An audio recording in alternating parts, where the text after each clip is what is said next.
श्री परमात्मने नमः। अथ प्रथमोऽध्यायः इति सारकथा। धृतराष्ट्र जन्मांध थिबारु सान भाई पांडु राजा होई समस्त राजकार्य बुझुथिले। मात्र पांडु मध्य अल्प दिन में मरीगले। पांडुंक मृत्यु पर लभी दुर्योधन पांडव मानंकु मारिदे एकाकी समग्र राज्य भोग करने नाना चक्रांत चलाइले। फल द्रौपदी विवाह पूर्व पांडव माने माता कुंती सह राज्य छाड़ी ब्राह्मण वेश देश देशांतर बुलुथिले। स्वयंवर तृतीय पांडव अर्जुन जीति द्रौपदी को लाभ कले एवं माता इच्छानुसार पांच भाई युधिष्ठिर एव अर्जुन नकुल व सहदेव द्रौपदी विवाह कले। खबर पाई राजा धृतराष्ट्र पांडव मानू डकाई नेले व राज्य को दुई भाग करी गोटे भाग युधिष्ठिर को देले। युधिष्ठिर तांको राज्यर राजधानी इंद्रप्रस्थ को नूतन करी निर्माण कले। राजसूय यज्ञ दुर्योधन इंद्रप्रस्थर सौंदर्य व विभव देखि अधिक ईर्षान्वित हो पड़ते। परे कपट प्रसा खेल जीति युधिष्ठिर को राज्यच्युत कराए। द्रौपदी को राजसभा विवस्त्र कराइबाकू उद्यम कले एवं करथिले मध्य। पशा खेलर शर्तानुसार युधिष्ठिर राज्य छाड़ी चारि भाई और द्रौपदी को संगरे नहीं 12 वर्ष वन में बुलिथिले व 1 वर्ष अज्ञातवास कटाइथिले। 13 वर्ष पूर्ण होला परे राज्य को फेरी दुर्योधन को राज्य फेरस्त मागंते सी ताहा फेराइले नहीं। समस्त प्रकार उद्यम सत्वे दुर्योधन परिष्कार घोषणा कले बिना युद्ध सूचक्री परिवीत भूमि मध्य पांडव मानू दिजाव ना। फल युद्ध अनिवार्य। यही युद्ध कुरुक्षेत्र नामक एक विशाल प्रांतर अनुष्ठित होता। यही कुरुक्षेत्र सरस्वती और दुषदवती नदी द्वय मध्य एवं दिल्ली उत्तर को व अंबालार दक्षिण को 5 कोश दीर्घ प्रस्थ विशिष्ट अटे। एठारे कौरव व पांडवों पूर्व वंशज कुरु नामक जड़े राजा प्रथमे चाष करथिले व परे देवता मानक आदेश नाना धर्मानुष्ठान मध्य करुथिले। एणु एहाकू कुरुक्षेत्र व धर्मक्षेत्र मध्य कहुए। एबे मध्य कुरुक्षेत्र अछि। यह हरियाणा राज्यांतर्गत। युद्ध पूर्व महर्षि व्यासदेव अंध धृतराष्ट्र को युद्ध देखा दिव्य दृष्टि प्रदान करने को इच्छा कले, किंतु से कुलक्षय स्वचक्षुरे देखि सही पारिबे नहीं बोली कहिबारु तांकर सारथी जे कि मंत्री संजय तांकु दिव्य चक्षु दे चलीगले।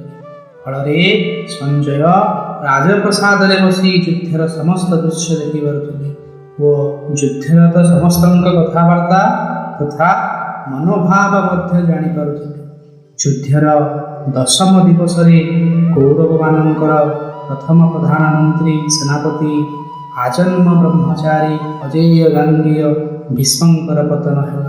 संगे संगे संजय पाई यही खबर धृतराष्ट्र को जणाइबारु राजांकर युद्ध विषय समस्त तथ्य जानिबापई आग्रह एवं से ए प्रश्न संजय को पचारिथिले। धर्मक्षेत्रे कुरुक्षेत्रे समावेता जुजुत्सवः पामका पाण्डवाश्चैव इमा कुर्वत संजयः। एठारु श्रीमद्भागवत गीतार यमारंभ। यह महाभारतर भीष्म पर्वर अंतर्गत। धृतराष्ट्र संजय को पचारिले, हे संजय, धर्मक्षेत्र कुरुक्षेत्र ଦୁର୍ଯ୍ୟୋଧନାଦି ମୋର ପୁଅମାନେ ଓ ପାଣ୍ଡବମାନେ ସମବେତ ହୋଇ କ'ଣ କ'ଣ କଲେ କୁହ। ତାପରେ ସଞ୍ଜୟ କହିଲେ, ଦୁର୍ଯ୍ୟୋଧନ ପାଣ୍ଡବ ସେନାକୁ ବିବାହାକାରରେ ସଜ୍ଜିତ ରହିଥିବାର ଦେଖି ଗୁରୁ ଦ୍ରୋଣାଚାର୍ଯ୍ୟଙ୍କ ନିକଟକୁ ଯାଇ କହିଲେ, ଗୁରୁଦେବ, ଆପଣଙ୍କ ଶିଷ୍ୟ ଧୃଷ୍ଟଦ୍ୟୁମ୍ନଙ୍କ ଦ୍ୱାରା ପାଣ୍ଡବଙ୍କ ସୈନ୍ୟସଜ୍ଜା ଦେଖନ୍ତୁ। ପାଣ୍ଡବମାନଙ୍କର ସୈନ୍ୟବଳ ଆମ ସୈନ୍ୟବଳଠାରୁ ସଂଖ୍ୟାରେ କମ୍ ହୋଇଥିଲେ ହେଁ ସେମାନେ ଯୁଦ୍ଧ ପାଇଁ ଯଥେଷ୍ଟ ସମର୍ଥ ବୋଲି ମନେ ରଖିବାକୁ ହେବ। ଏଣୁ ନିଜ ନିଜ ଆସ୍ଥାନରେ ଦୃଢ଼ ରହି ପ୍ରଧାନ ସେନାପତି ପିତାମହ ଭୀଷ୍ମଙ୍କୁ ସର୍ବତୋଭାବେ ରକ୍ଷା କରନ୍ତୁ। ଥରେ ଦ୍ରୋଣଙ୍କ ଦ୍ୱାରା ପରାଜିତ ହୋଇ ରାଜା ଦ୍ରୁପଦ ପ୍ରତିଶୋଧ ନେବା ଆଶାରେ ଯଜ୍ଞ କରିଥିଲେ ଏବଂ ସେଥିରୁ ଧୃଷ୍ଟଦ୍ୟୁମ୍ନଙ୍କର ଜନ୍ମ ହୋଇଥିଲା। ଦ୍ରୋଣାଚାର୍ଯ୍ୟଙ୍କର ପ୍ରଧାନ ଶତ୍ରୁ ବୋଲି ସୂଚାଇବାକୁ ଯାଇ ହୁଏତ ଦୁର୍ଯ୍ୟୋଧନ ଧୃଷ୍ଟଦ୍ୟୁମ୍ନଙ୍କ ନାମ ପ୍ରଥମେ କହିଛନ୍ତି।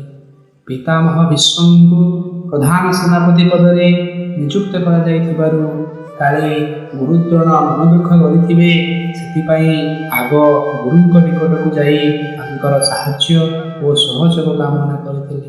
ଦ୍ରୋଣାଚାର୍ଯ୍ୟଙ୍କର କୌଣସି ପ୍ରତିକ୍ରିୟା ପ୍ରକାଶ ପାଇବା ପୂର୍ବରୁ ପିତାମହ ଭୀଷ୍ମ ସିଂହନାଦ ପୂର୍ବକ ଶଙ୍ଖ ଧ୍ୱନି କରି ଯୁଦ୍ଧ ଘୋଷଣା କଲେ। କୌରବ ସେନାରେ ହଠାତ୍ ଶଙ୍ଖ, ଢୋଲ, ନାଗରା, ମୃଦଙ୍ଗ ପ୍ରଭୃତି ବାଜି ଉଠିଲା।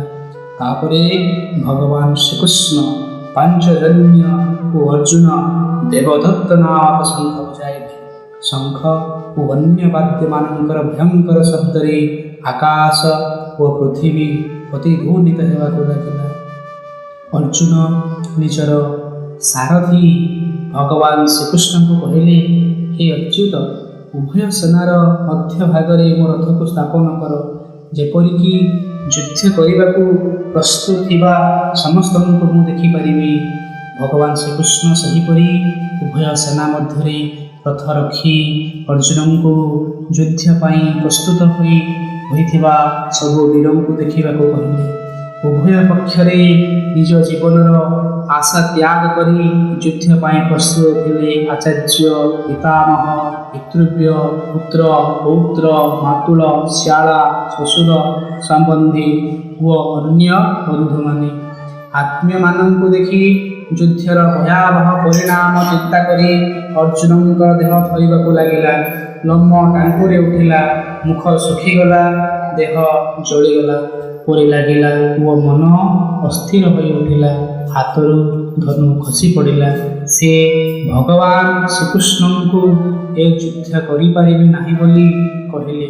ଯୁଦ୍ଧରେ ଆତ୍ମୀୟମାନଙ୍କୁ ମାରିଲେ କୁଳଧର୍ମ ନଷ୍ଟ ହେବ, ସ୍ତ୍ରୀମାନେ ଦୂଷିତା ହେବେ, ବର୍ଣ୍ଣସଙ୍କର ଜାତ ହେବ, ପିତାମହ ପିଣ୍ଡପାଣି ନ ପାଇ ନରକଗାମୀ ହେବେ। ବରଂ ତାଙ୍କୁ ନିରସ୍ତ୍ର ଦେଖି କୌରବମାନେ